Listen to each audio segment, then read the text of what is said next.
But let's take on our next story. Political alignments involve shared values, connections, and related matters. Of course, central to this is forging a political strategy. Now, for 6 former PDP governors who recently jumped ship into the ruling APC, it is time to blend and align. They were at the APC Caucus meeting held at the Aso Rock Villa with President Bola Tinubu hosting. In attendance were Vice President Kashim Shettima, serving APC governors, and the party chairman, Professor Nentawe Yilwadda.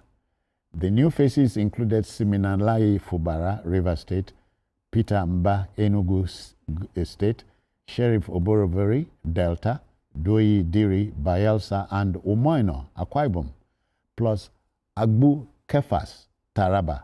Now, the meeting, originally slated for December 15 and 16, had to be shifted to Thursday, December 18, to accommodate wider participation and review emerging party priorities. The political season is heating up.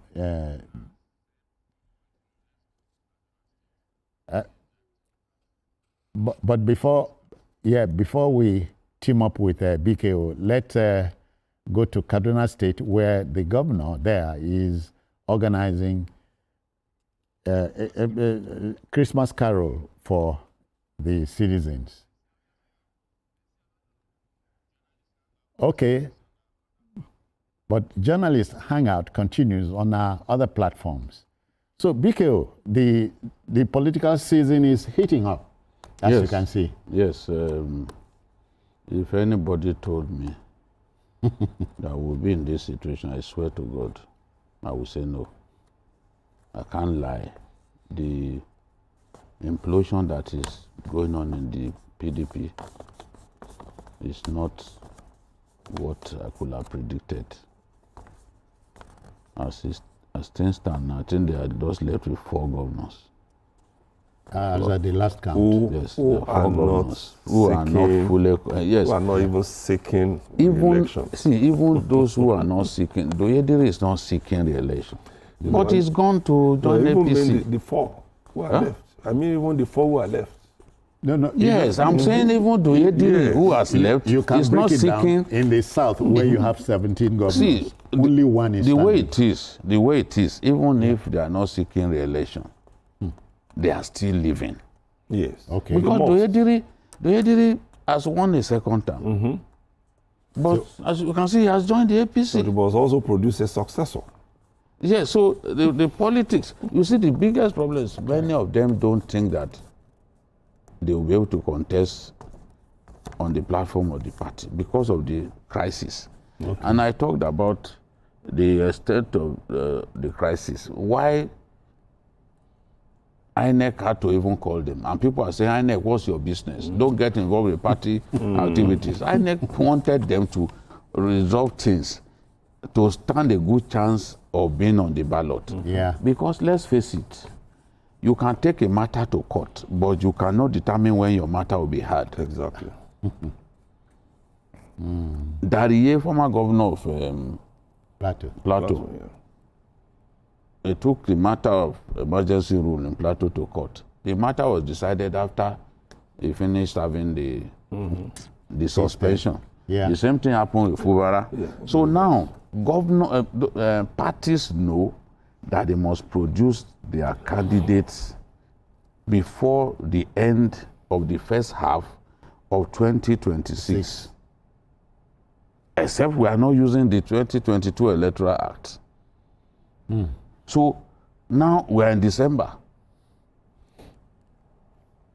By the end of June, they are expected to have produced candidates, and they have litigation. If the litigation stretches beyond June, it's good they night. can't produce candidates. They can't. So many of those who are leaving is the fear that the crisis that has fractured the party will not enable them to have platform to contest. Yeah. The governor of Osun State, that's the reason he left. It's not because he wanted to join the APC, because it was clear that they don't want him to join the APC. the APC people feel that this time they are strong enough to defeat him. So they even blocked every effort being made, led by one of his friends, who is the governor of one of the southwest states, to get him into the party. They blocked, because they feel, why we can't defeat him. Yeah. And many of them also thought he would not be able to run because he won't have a platform to run on. For that reason, he decided to go and join Accord Party. So they are left with 4 governors. 4 governors. The whole of the North Central is in the APC column. Just 4 governors. And a lot of them, I never even, at a point I thought that the Plateau governor won't be able to come anymore because there was resistance. Yeah. There was resistance. I didn't think he was going to cross. But all of the people around him had migrated into the APC. So it was like a fish out of water.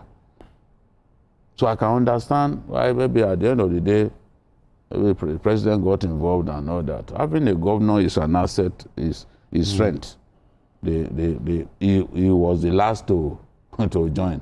Yeah. Kefas was supposed to do a big, they were supposed to do a big reception for him because of the kidnap of those kids in Niger. They then said, no, we can't be jubilating when people are. Yeah. So he decided not to come. But he went ahead to pick his membership card. He has not been received officially, but he has picked his membership card. Just like Fubara. No rally to bring them in, but they picked their membership. So they have 4 left.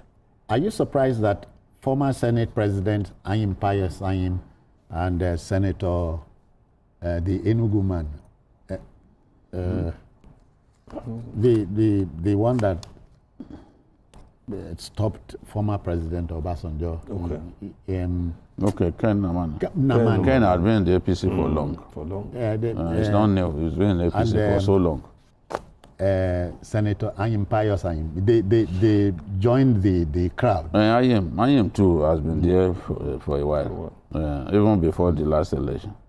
It's obvious, like we said. Doctor, I was going to ask you, this is a PDP that told you years ago it was going to rule for 60, although they ended up with 16. Me, I don't know whether not 60 or 16 they meant. But I'm saying, when did they drop the ball? At the point people became very selfish. And all that they wanted was just their own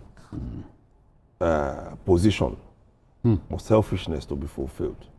You can't have a party that does not even respect its own rules. Yeah. You can't. Yeah. So the PDP problem, is man-made. Of course, man-made. I recall the INEC saying the bigger of the cases they have to spend money on in court were internal issues of political parties. Yes. Because there is no way somebody is going to go to court over an internal matter and not join INEC as an interested party. They will enter appearance. They must enter appearance. That's the largest of the cases INEC attends to with government money. And when you get to that point, then it's like you are at a point of no return. That's what happened to PDP. Because you recall that I said it here, that party is not a platform on which you can run for election again. Because when you run for election, just like BKO pointed out, the case in Rivers over imposition of emergency rule, the one in Plateau, they were decided after the things were called off. If you now decide the case after election as held, and it goes in favor of the other party that did not win, what happens to you?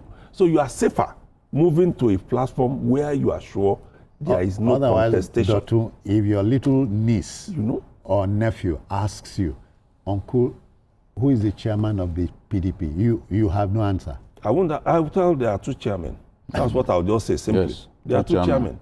And 2 secretaries. 2 secretaries. So it's a matter of the PDP having killed itself. Anybody who runs for an election on the platform of that party is a joker. This convention that they did in Ibadan, it's a joker. It's a joke. Because you had the Federal High Court saying, no, don't do it.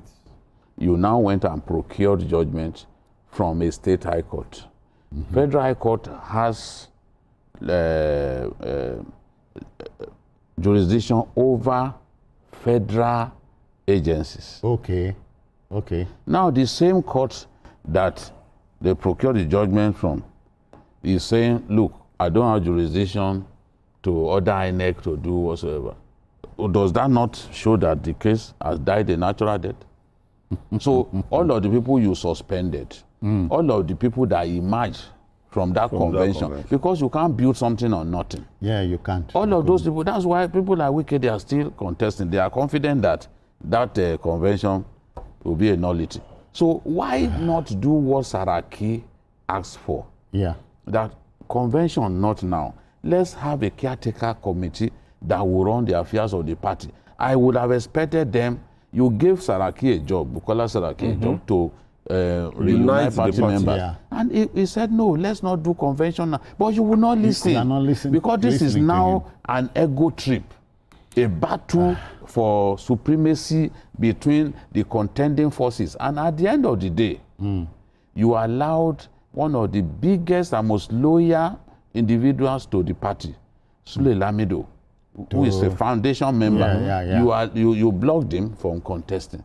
What will you gain by stopping Sule Lamido? You can still stop him from winning. Exactly. He doesn't have the clouds to win. Leave him alone. Now today Sule Lamido too has taken his party to court, which, if you ask me, I couldn't have predicted. Gentlemen. So as you said, these are man-made problems. Backroom boys say it is time to go. Time is the master. So let's thank Dotun Oladipo for your intervention. Thank you so much for having me, sir. Biko, many thanks. Thanks. And congratulations one more time. Have a Merry Christmas. Merry Christmas too. You are owing me. Yes. You are owing me. And you've been owing me for long. I'm going to embarrass you. No, I'm going to. We are going to call you to bar. So don't worry. Okay. Yeah. For the second time. Yeah, for the second time. Okay, that's it on the program Journalist Hangout for today. Join us tomorrow for the regular episode that takes off at 5 p.m. But you may watch a repeat broadcast of this episode tonight at 11:30. We're also on YouTube. You can access us on youtube.com/TVC News Nigeria. I am Citizen Jones Hussein. Bye-bye now. Take care of yourself.